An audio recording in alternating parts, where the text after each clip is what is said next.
Assalamualaikum warahmatullahi wabarakatuh. Perkenalkan, nama saya Elita Wulandari, NPM 22752074. Saya akan menjelaskan mengenai sekuritas dilution dan laba per saham. Nah, langsung saja. Di sini ada beberapa istilah dalam PSAK 56. Ada anti-dilusi itu yaitu kenaikan laba per saham atau penurunan rugi per saham karena adanya akibat asumsi bahwa instrumennya dapat dikonversi atau telah dikonversi. Sedangkan dilusi itu penurunan laba per saham atau peningkatan rugi per saham karena adanya asumsi bahwa instrumennya dapat dikonversi atau telah dikonversi. Kemudian ada instrumen berpotensi saham biasa, itu instrumen keuangan atau kontrak lain yang memungkinkan pemegangnya memperoleh saham biasa. Ada opsi jual atas saham biasa, yaitu kontrak yang memberikan hak kepada pemegangnya untuk menjual saham biasa pada harga tertentu dan jangka waktu tertentu. Ada opsi warrant dan ekuivalennya, yaitu instrumen keuangan yang memberikan hak kepada pemegangnya untuk membeli saham biasa. Perjanjian saham kontingensi itu yaitu perjanjian untuk menerbitkan saham yang bergantung pada pemenuhan ketentuan tertentu. Nah, saham biasa ini yaitu instrumen ekuitas yang merupakan subordinat dari seluruh kelompok instrumen ekuitas lainnya. Sedangkan saham biasa yang dapat diterbitkan secara kontingen itu saham biasa yang dapat diterbitkan pada pemenuhan ketentuan tertentu dalam suatu perjanjian saham kontingensi tanpa atau dengan sedikit pembayaran baik dalam bentuk kas maupun alat pembayaran lainnya. Nah, kita masuk ke laba per saham dasar. Jadi, laba per saham dasar ini laba yang diperoleh dari setiap lembar sahamnya. Perusahaan ini akan melaporkan laba per saham ini hanya untuk saham biasa. Jadi seperti saham preferen itu tidak dilaporkan per sahamnya. Apabila laporan laba ruginya berisi operasi yang dihentikan, maka perusahaan juga harus menyajikan laba per sahamnya dari operasi yang dilanjutkan dan dari laba bersihnya di bagian laporan laba rugi. Contohnya seperti ini. Kemudian ada struktur ekuitas sederhana. Struktur ekuitas sederhana ini hanya terdiri dari saham biasa saja. Sedangkan struktur ekuitas kompleks ini sekuritas yang dapat memberikan dampak dilutif. Dampak dilutif tadi itu menurunkan laba per sahamnya.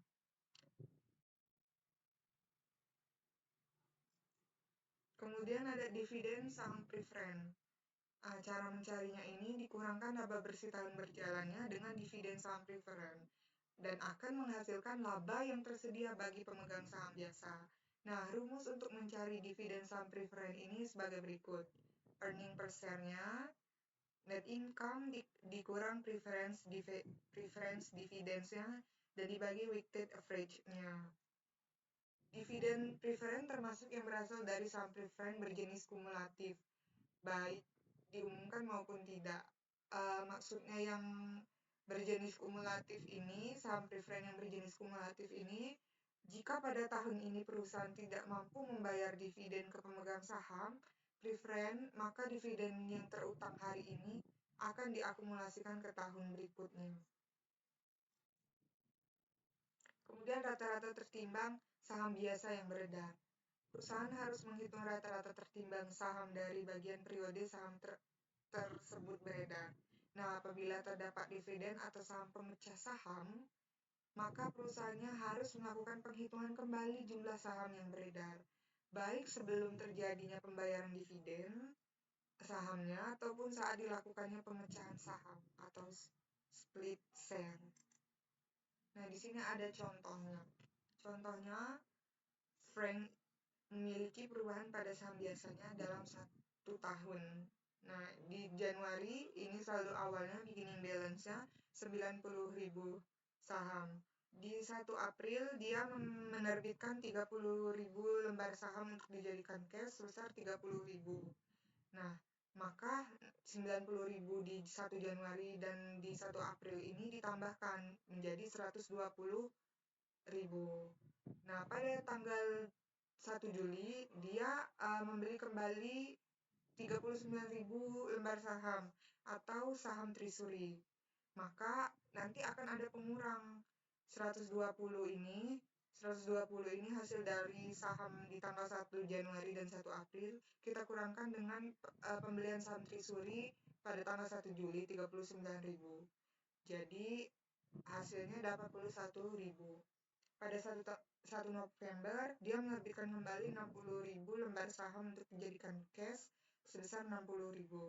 Maka kita tambahkan 81.000 tadi ditambah 60.000. Maka saldo akhirnya ending balance di tanggal 31 Desembernya 141.000. Nah, kemudian Frank ini bisa menghitung rata-rata tertimbang atau average-nya, weighted average-nya. Nah, cara menghitungnya seperti ini. Pertama tadi di 1 Januari 1 sampai 1 April itu berapa bulan kita hitung? Januari, Februari, Maret, 3 bulan. Maka 3 per 12. 12 ini selama 1 tahun periodenya. Ini tadi 90.000, dia membeli sahamnya 90.000. Maka kita kalikan 90 dikali 3 per 12. Hasilnya 22.500 weightednya. Kemudian di tanggal 1 April sampai 1 Juli ini ada 120.000. Ini kita pakai yang 120.000 ini. Kita kalikan 3 April, Mei, Juni. Sama saja, maka hasilnya 30.000. Nah, setelah itu di tanggal 1 Juli sampai 1 November, karena ada pembelian saham tadi, kita pakai yang ini 81.000. Maka kita kalikan dari Juli ke November, Juli, Agustus, September, Oktober. 4 per 12. Maka hasilnya 27.000. Nah, di 1 November sampai 31 Desember itu yaitu ending balance ini 141.000. Periodenya 2 bulan. Kita kalikan hasilnya 23.500. Untuk periodenya ini harus 12.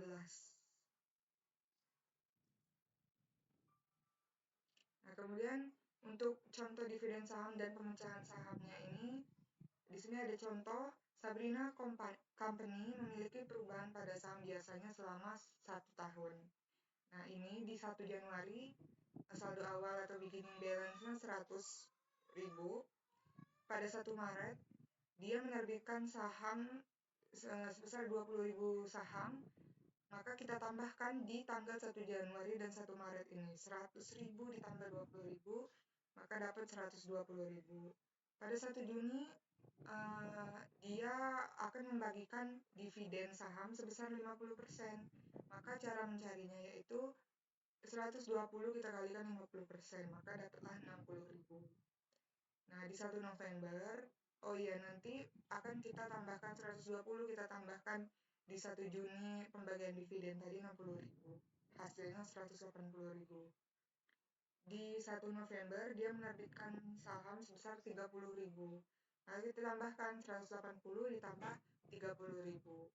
Ending balance di 31 Desember sebesar 210. Nah, kemudian kita hitung rata-rata tertimbangnya. Sama seperti tadi, dari Januari ke Maret 2 bulan. Nah, di sini ada restatement.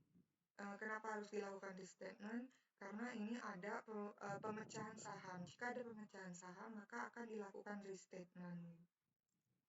Di sini ada restatement sebesar 1,50. Kalikan 100 dikali 1,50 dikali 2 per 12. Totalnya segini. Kemudian untuk contoh lainnya, Dias SA memiliki laba dari operasi dilanjutkan sebesar 580.000 dolar dan keuntungan dari operasi dihentikan, neto pajaknya 240.000 dolar. Perusahaan telah mengumumkan dividennya sebesar 1.000 per lembar dari 100.000 lembar saham preferred.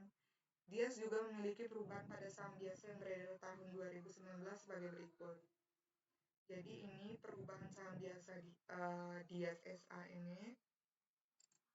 Kemudian cara menghitung weighted average-nya yaitu dari 1 Januari ke 1 Mei 4 bulan restatementnya, karena tadi ada pemecahan saham, di sini ada share split, maka kita harus melakukan restatement atau penilaian kembali.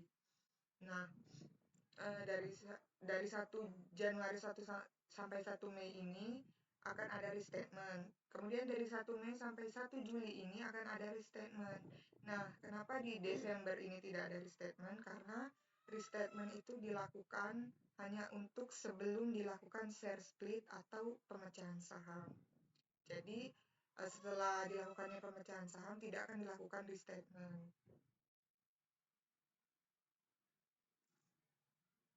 Kemudian contoh lainnya ada Dias kemudian membagi rata-rata tertimbang saham biasanya dengan laba dari operasi dilanjutkan dan laba bersih untuk menentukan laba per saham. Perusahaannya mengurangkan dividen preference sebesar 100.000 dari laba operasi yang dilanjutkannya 580 tadi untuk mendapatkan angka laba operasi yaitu sebesar 480. Jadi 580 ini dikurangkan 100. Maka hasilnya 480. Nah, di sini ada income-nya 480, ada gain on discontinue operation-nya 240, kita tambahkan, maka income available-nya 720.000 dolar. Weighted shares-nya kita pakai yang 480 ini. Maka 480 ini kita bagi dengan 480. Hasilnya ini. Nah, dia juga harus mengungkapkan jumlah per lembar saham atas keuntungan yang berasal dari operasi dihentikannya, neto pajak baik di dalam laporan laba rugi maupun di dalam CALK. Maka nanti akan ditampilkan atau diungkapkan seperti ini. Disajikan seperti ini. Income from continue operation-nya 580, ada gain on discontinue operation-nya 240, seperti itu. Kemudian ada laba per saham dilution. Struktur ekuitas kompleks terjadi apabila perusahaannya memiliki sekuritas dapat dikonversi dan opsi warrant atau hak lainnya, di mana pada saat konversi atau hak tersebut dilaksanakan, maka akan mendilusi laba per saham. Mendilusi tadi kan menurunkan laba per sahamnya. Perusahaan menjadikan laba per saham dasar maupun laba per saham dilusi. Nah, laba per saham dilusi itu meliputi dampak dari seluruh potensi pendilusi saham biasa yang beredar dalam suatu periode. Cara mencarinya yaitu seperti ini.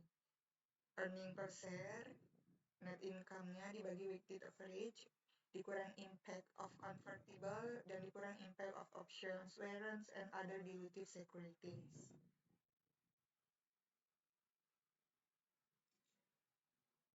Mengukur dampak dilutif dari potensi sekuritas dapat dikonversi terhadap laba per saham dengan menggunakan metode jika dikonversi atau if converted method. Nah, pada obligasi dapat dikonversi, metode ini menggunakan asumsi. Asumsinya yaitu ada 2. Konversi dilakukan pada awal periode atau pada saat yang sama dengan penerbitan sekuritas apabila diterbitkan dalam suatu periode. Dan kedua, memperhitungkan pajak yang terkait atau neto pajaknya. Jadi, kita akan menghitung pajaknya, pajak yang terkaitnya, dan dikonversinya dilakukan pada awal periode.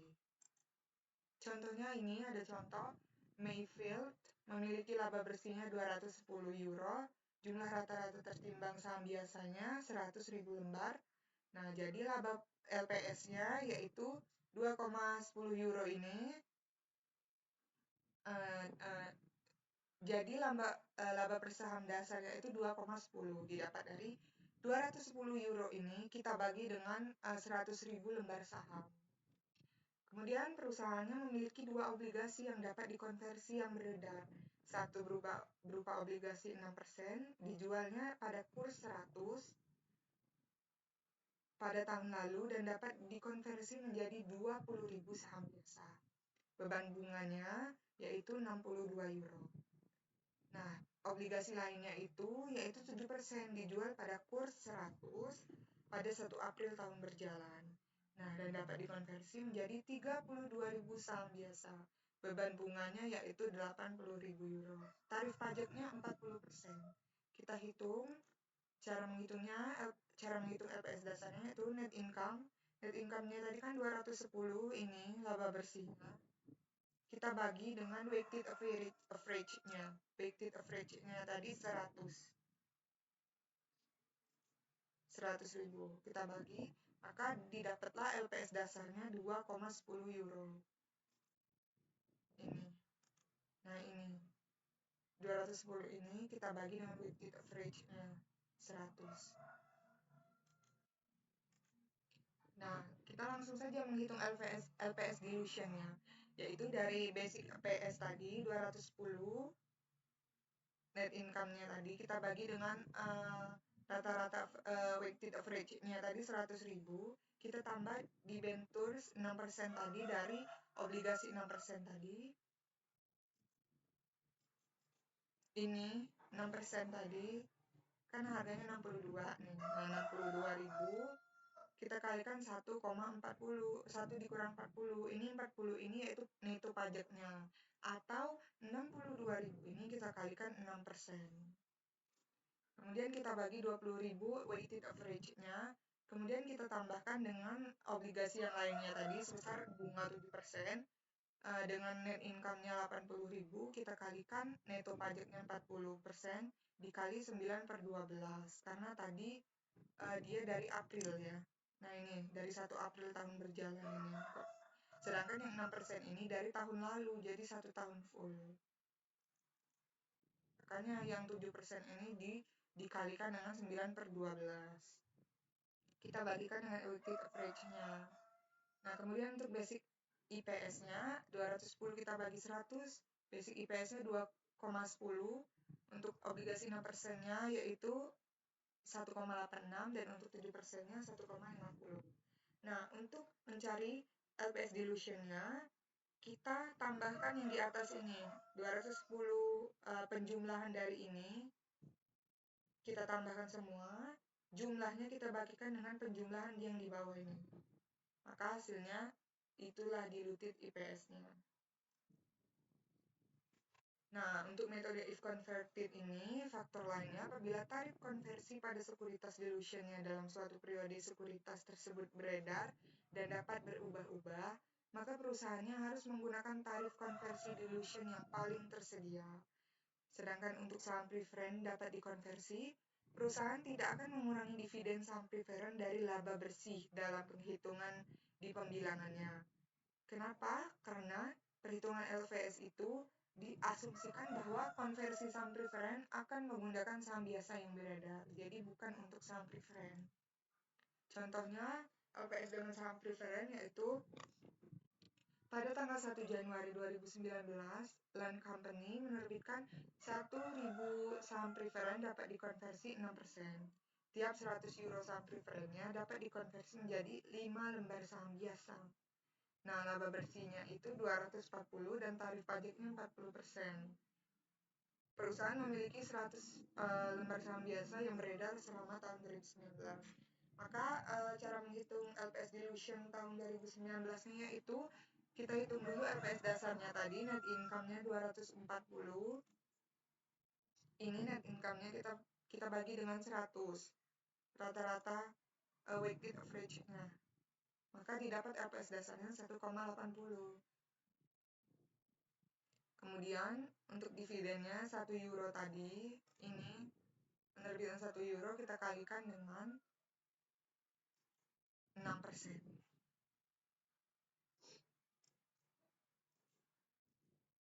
Nah, kemudian ini begini cara mencari LPS dilution-nya. 240 kita kurangkan dengan 60 dari dividennya tadi. 240 net income-nya kita kurangkan dividen, kita tambah dividen lagi, maka hasilnya 240 dibagi 100 dibagi weighted average-nya. Maka 240 kita bagi 150, dapatlah LPS dilution-nya 1,60 euro. Nah, ini yang disebut anti-dilutive. karena ada penurunan nilai saham tadi. Maka ini tidak perlu disajikan atau dicatat. Jadi hanya yang LPS dasar saja yang dicatat. Nah, untuk LPS dilution opsi dan warrant itu mengukur dampak potensi dilutif dari sekuritas dapat dikonversi dengan menggunakan metode saham trisuri. Metodenya ini mengasumsikan perusahaan akan melaksanakan hak opsi dan warrant pada awal tahun. Kedua, perusahaan menggunakan uang hasil pelaksanaan opsi dan warrant untuk membeli saham biasa sebagai saham trisuri. Contoh metode saham trisuri yaitu ada Publix Industri memiliki laba bersih sebesar 220.000 euro. Rata-rata lembar saham beredarnya 100.000 lembar. Maka LPS dasarnya mengabaikan seluruh sekuritas dilutionnya yaitu 2,20. Jumlah rata-rata lembar hak opsinya adalah 5.000 lembar dan harganya 20 per lembar. Harga pasar rata-rata saham biasanya itu 28. Maka untuk menghitung LPS-nya menggunakan saham treasury yaitu seperti ini. Average number-nya tadi 5.000 kita kalikan dengan 20. Ini 5.000 lembar ini harganya kan 20 kita kalikan, maka proses open exercise of option-nya 100.000. Kemudian ada rata-rata tadi 28. Ini harga pasar rata-rata saham biasanya 28. Kita kalikan 100 kita bagi 100 dibagi 28. Nah, kemudian untuk basic earning-nya itu ada 100.000. Jadi dari atas sampai bawah ini tetap 100.000. Ini rata-rata sahamnya 100.000 untuk saham dasarnya. Nah, kemudian untuk informasi tambahan mengenai LPS dilution itu, penerbitan saham dengan syarat, saham biasa dapat diterbitkan untuk mendapatkan sedikit uang tunai atau bahkan tanpa uang tunai dengan mempertimbangkan pemenuhan kondisi khusus dalam perjanjian saham bersyarat. Maka, jika ada anti-dilution, abaikan sekuritas anti-dilusi dalam segala perhitungan LSP dilution. Seperti contoh ini tadi, ada anti-dilusi, maka kita abaikan, tidak usah kita catat atau kita sajikan. Jadi, hanya kita sajikan yang ini, basicnya saja, LPS dasarnya.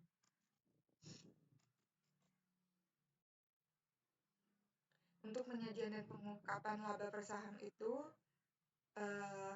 perusahaan harus menunjukkan jumlah per lembarnya atas dari laba dari operasi dilanjutkan, operasi dihentikan, dan laba bersihnya. Jumlah per lembar untuk operasi dihentikan itu harus disajikan di bagian depan laporan laba rugi atau di CALK. Nah, contoh penyajiannya seperti ini.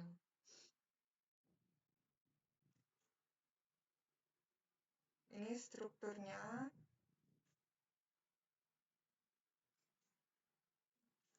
Baiklah, itu saja penjelasan mengenai laba per saham dari saya. Saya akhiri. Wassalamualaikum warahmatullahi wabarakatuh.